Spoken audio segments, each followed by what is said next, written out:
Hey, hey Joe, how are you? Good.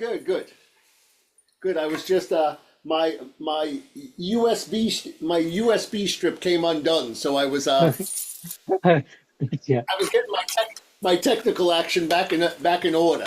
fantastic, fantastic. So Joe, how are you today? Me, always good, always good. Awesome, awesome, awesome. So how was your day so far? I'm not bad. A few interviews, and of course, filled with guitar, like just about every day is, whether I like Mm. it or not. Exactly. It's a good thing I enjoy it, or I'd be out of I'd be out of luck. Gosh, gotcha. So Joe, your new album, Days of Thunder, is to be out on July 4th. So would you like to tell me a bit on the songwriting process and the production that goes behind this new album? Well, this particular record, Days of Thunder, what is it? It's classic, classic European style hard rock, very much, purposely very much in the style of Rainbow and Deep Purple, because that's what I love, and I just, two of my favorite bands, and this record kind of walks the line between like a hard rock record and a metal record, so and I'm fairly pleased with the way it came out, and it seems to be getting good response so far. So far so good.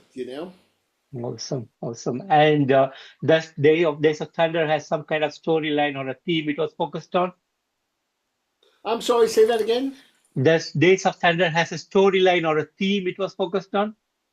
No. I mean, like myself, I just write the music. The lyrics were primarily composed by the singer Jo Amore, right? Hmm. And then Mark Cross, the drummer, also helped him with quite a bit of it too, because Joe's from France. He's French, so Mark's from the UK. So like kind of helping him with the language barrier as far as as far as some of the lyric action goes. So I let those guys drive the bus on that. The music's my end of it.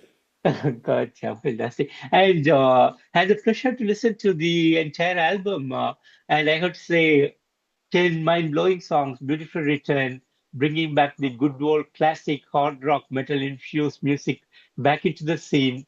Total awesome tracks. There's not even a single song that can be led out from this album. So from the start to the end, fantastic work, Joe. So thank you for the musical awesomeness. And as a creator, how do you feel about the outcome of Days of Thunder? Well, I wrote a lot of the tunes like a while ago and recorded a lot of the guitars a while ago. So reflecting on that, I mean, I was fairly specific about the direction of the record, but I mean, I just don't say, okay, I want to write something in this vein. It's obviously got to come out of me organically and stuff. But it's been getting a lot of positive response, and it kind of like in this day and age it kind of sticks out a bit more, you know what I mean? It's Hmm. like, okay, these guys are making this kind of record now. It's like, yes, we are. Why? Because many people want to hear this type of thing and they don't get to Absolutely. hear it anymore, but Richie Blackmore is 80 now, you know what I mean? He's not going to make this record. I'm just trying to carry the torch, for RB, Absolutely. my hero. Absolutely beautiful, beautiful. And Joe, any release date plans for you for the July 4th? No, I'll just continue on with the interview action and all that kind of stuff. I mean, the record label is primarily based in the UK, so the fact that it's July 4th really had no, you know what I mean? Mm. Like, and a bunch of the other guys in the band. I'm the only American in the band, so Yeah. that's the only significance of the 4th of July is to, it's purely an American holiday, like Thanksgiving. You know what I mean? Yeah.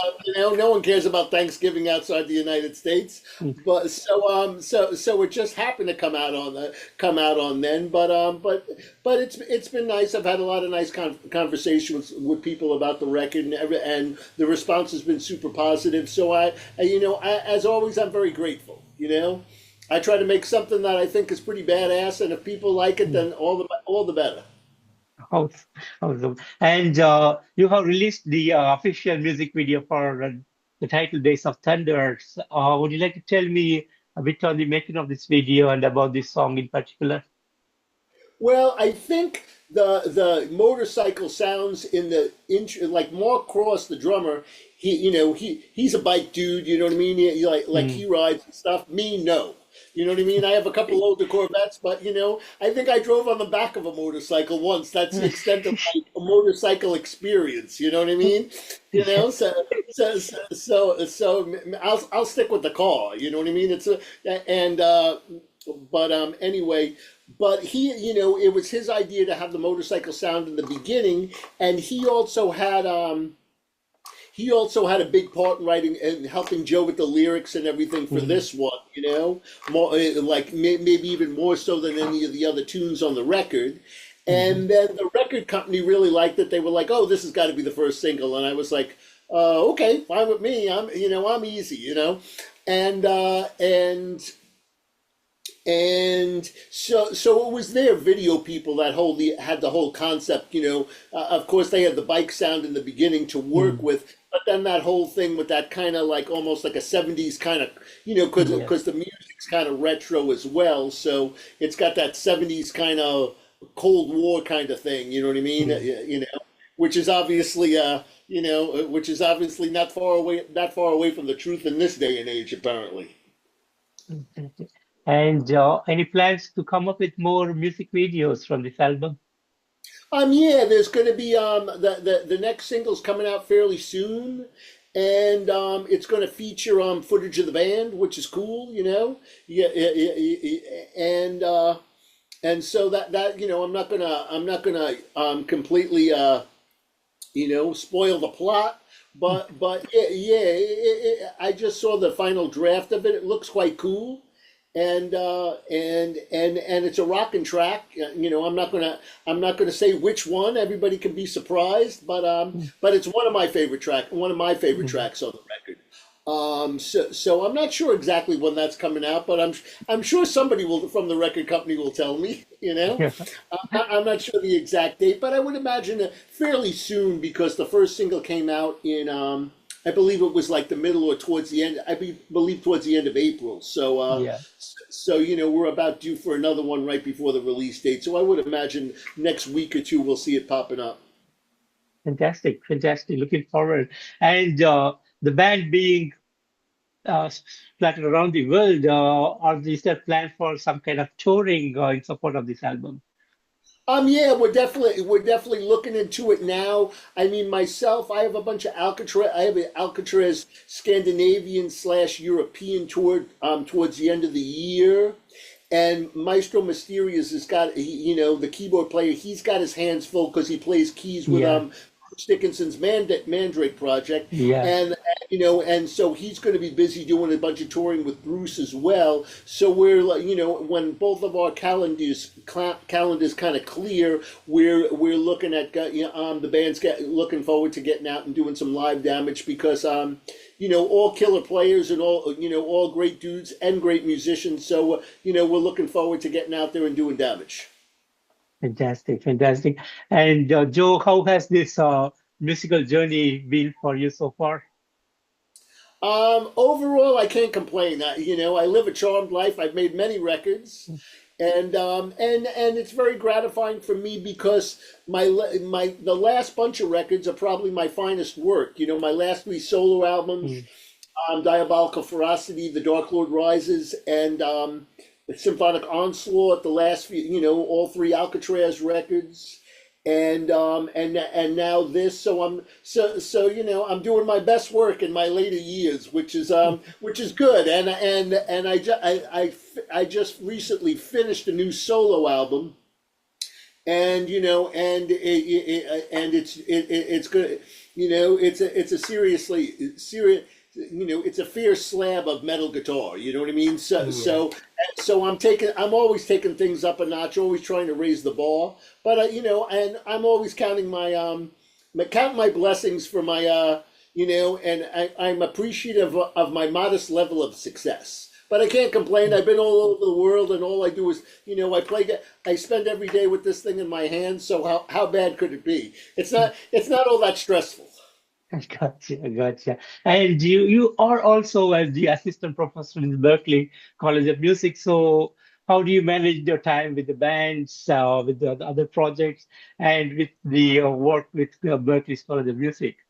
Well, especially when I have like a tour, like in the middle of a semester, it's quite hectic because I have to make up a bunch of the work before I leave for the tour. So, like making sure all the students, making sure their lessons are made up, making sure my metal master classes are made up ahead of time, so no one misses out on any valuable information.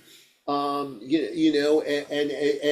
misses out on their proper educational experience. So it'll be the kind of thing where I start in September, and I'll be working 6 days a week right up until Mm, right up, and then go out on the road November for like 3 weeks, and then and back off the road working 6 days a week until until the Christmas holidays. fantastic, fantastic. And Joe, finally, any message that you have for the fans around the world? A message. Well, I just like to thank everybody for supporting my varying releases. If you haven't listened to any of my stuff, if you love guitar, you certainly won't be disappointed. I'd start with my last three solo albums, the last few Alcatrazz, and of course the new Joe Stump's Tower of Babel record, Days of Thunder, which is a must if you love classic European hard rock slash metal. Amazing. And Joe, I want to thank you so much for giving me today this wonderful opportunity to have you on the show. And thanks for Days of Thunder. Like I said, your fantastic album for the year. Great work again from you. Loving these albums, and I wish you all the success. And really looking forward to see you guys on the road. Yes, thanks so much for having me. I really appreciate it. It was a pleasure. My pleasure. Thank you, Joe. Take care. Bye bye. Bye.